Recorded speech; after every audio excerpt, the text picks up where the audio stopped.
नमस्ते all of you, my self yoga teacher Harveer Sharma. Welcome to my YouTube channel Harveer Sharma. So कैसे हैं आप सभी? I hope you will be very well. आप सभी स्वस्थ होंगे, निरोग होंगे और अपनी रेगुलर प्रैक्टिस आप करते होंगे। सो आज मैं आपके सामने बहुत ही सुंदर वीडियो लेकर के आया हूं।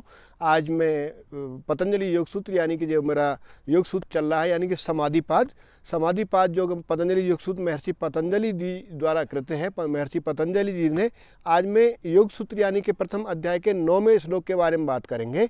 यानी कि प्रथम अध्याय के 9वें सूत्र में महर्षि पतंजलि जी ने क्या बोला है, तो उसके बारे में आज हम चर्चा करेंगे। तो इससे पहले मैं वीडियो में आपको वृत्तियों के बारे में डिस्क्राइब किया था, यानी प्रमाण, विपर्य, विकल्प। तो आज हम विकल्प वृत्ति के बारे में बात करेंगे। तो विकल्प वृत्ति क्या है, इसके बारे में आज हम समझेंगे। तो चलिए अभी हम करते हैं इसको स्टार्ट।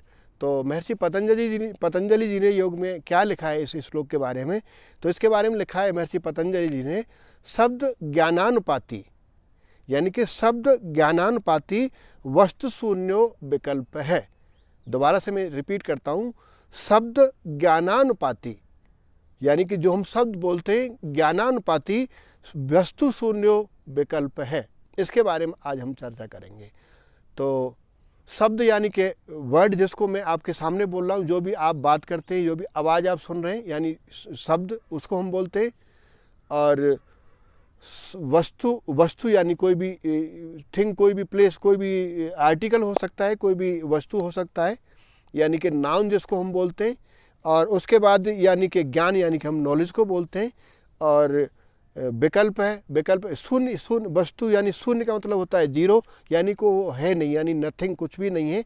लेकिन उसके बारे में हम और विकल्प है यानी कि इमेजिन करना, यानी कि कल्पना करना। इसके बारे में आज हम समझेंगे और इसके बारे में हम क्लिष्ट और अक्लिष्ट प्रवृत्ति को किस प्रकार से समझेंगे। तो चलिए अभी हम करते हैं इसका।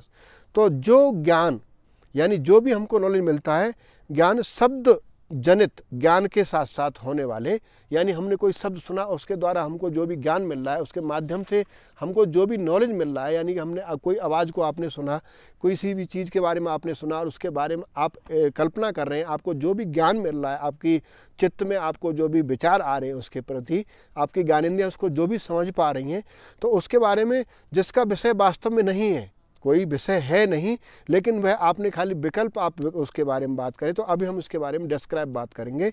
केवल शब्द के आधार पर आपने किसी चीज़ को सुना, शब्द के आधार पर बिना हुए पदार्थ की कल्पना करना।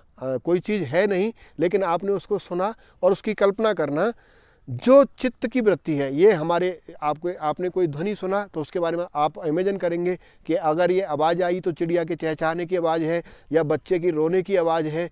अगर कहीं से रात में कोई आवाज़ आती है तो आपको टायर फटने की आवाज़ है या आपको फायर की आवाज़ है, या कहीं गाना बज रहा है तो ये म्यूजिक किया, यानी कि आप चित्त उसको, आप सेंस ऑर्गन आपके काम करते हैं, आपकी ज्ञानेंद्रिय को समझ पाते हैं, आपके चित्त तक वो चीज़ जाती है, आप उसको अनुभव करते हैं। इसको इस बात से समझेंगे, वह विकल्प वृत्ति है। यानी वो इमेजिन आपने किया, आपने कहीं दूर देखा कि कहीं कोई आवाज़ आई है, किसकी आवाज़ आई है, ये इसकी आवाज़ हो सकती है, आप उसके बारे में इमेजिन करते हैं। या कोई पक्षी चहचहा रहा है या कोई जानवर कोई रो रहा है तो उसके बारे में आप इमेजिन करते हैं कि उसकी आवाज़ हो सकती है।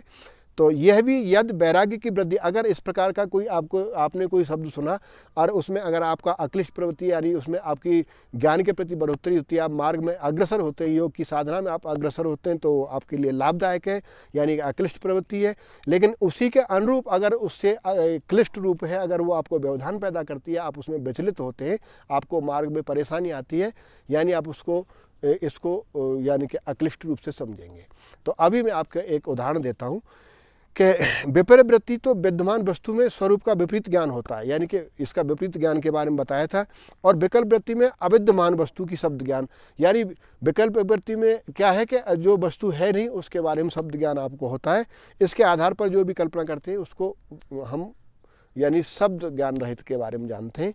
तो अभी हम बात करते हैं, जैसे कोई मनुष्य कोई सुनी हुई बातों के आधार पर, आप कोई आदमी हैं यानी कि कोई बात आपने सुना, उसके आधार पर अपनी मान्यता के अनुसार भगवान के स्वरूप की कल्पना करता है, भगवान के रूप की कल्पना करता है। जैसे कि आपको मेरे बारे में कोई कहानी सुनाते हैं, या आपको कोई कहानी सुनाता है, किसी इष्ट देव के बारे में कहानी सुनाते हैं और आपने उनको देखा नहीं है कि इस प्रकार के शंकर भगवान थे, इस प्रकार के गणेश भगवान थे, या इस प्रकार के मार्कंडेय जी थे, तो आपने देखा नहीं, लेकिन आप कल्पना कर सकते हैं। आप नाम के आधार पर, आप शब्द के आधार पर, उस वस्तु के आधार पर आप कल्पना करते हैं तो या ध्यान करते हैं। तो वह जिस आप शास्त्रों में सुना, आपने जो शब्द सुना या उसकी आपने जो कल्पना करी, तो वो आपका विकल्प वृत्ति है। और उस विकल्प वृत्ति के बारे में अगर आप सोच करके इस मार्ग में प्रशस्त होते हैं, आपको ज्ञान की प्राप्ति होती है, आप अग्रसर होते हैं, आपके साधना में सहायक होती है, तो वो आपके अक्लिष्ट रूप है, नहीं तो क्लिष्ट रूप है। तो अब आप इसको इस प्रकार से समझेंगे, जैसे कि आपने किसी इष्टदेव के बारे में चर्चा किया और आपने उसकी स्तुति करके आपने भजन ध्यान में अध्ययन किया, तो आप मार्ग में अग्रसर हुआ, आप कंसंट्रेट होते हैं, आप योग साधना में अग्रसर होते हैं, आपका मन लगता है, आपका चित्त चलायमान से रुकता है, आपके मन की चंचलता रुकती है। लेकिन उसी के अनुरूप अगर आपके द्वंद्व समाप्त नहीं होते, आप विचलित हो जाते हैं, यानी कि आपको उसके अंदर आप उसको दूसरी चीज़ समझ लेते हैं। जैसे कि आपको भजन में बैठते समय आपको भूतों की कहानी याद आ जाती है, यानी आपका उसका विकल्प रूप है। आप इष्टदेव के भगवान के बारे में आप कोई ध्यान लगा करके बैठे हैं और उसी में आपको भूतों की कहानी याद आ जाती है, जबकि वो चीज़ वास्तव में है नहीं, यानी आप केवल कल्पना कर रहे हैं। तो ये आपका विकल्प है, इसको आप विकल्प वृत्ति के नाम से हम समझते हैं। इस प्रकार से आप इसको समझेंगे, यानी विकल्प वृत्ति इस प्रकार से आप समझेंगे। आप भगवान के भजन में आप लगे हैं, आप भजन करने बैठे हैं, आपकी स्तुति में मन नहीं लग रहा है, आपने उसका दूसरा रूप समझ लिया, तो आपको भूत प्रेतों की कहानी याद आ गई, जबकि आपने भूत को देखा नहीं। तो इस प्रकार से आप समझेंगे विकल्प वृत्ति, यानी किसी भी शब्द रहित चीज के बारे में आप कल्पना करना, उसको हम बोलते हैं विकल्प वृत्ति। ये हमारा 9वां श्लोक है। तो ये अगर आपका भजन में मन लगा, आपने इष्टदेव की प्रस्तुति करी, तो वो सहायक है, यानी आपका अक्लिष्ट रूप है। अगर नहीं, वो विघ्न आपको पैदा करती है, आप चंचलता आपकी दूर नहीं होती, आप विचलित हो जाते हैं, तो आपका क्लिष्ट रूप है। इस प्रकार से आप इसको सहायक और आपको योग मार्ग में बाधक के रूप में आप इसको समझ सकते हैं। तो ये इस प्रकार से आप अपने मार्ग में प्रशस्त होंगे। इन चीज़ों को आप डिफरेंस समझेंगे, यानी कौन सी चीज़ आपको आप किसी साधना में लगे तो आपको सहायक हो रही है, कौन सी असहायक हो रही है। इस प्रकार से आप इसको अपने जीवन में उतारेंगे। और आज का अभ्यास इतना ही मैं आशा करता हूँ बढ़िया से समझ पाएंगे, अपने जीवन में उतार पाएंगे। और मेरे नेक्स्ट वीडियो का इंतजार करें। नमस्ते ऑल ऑफ यू।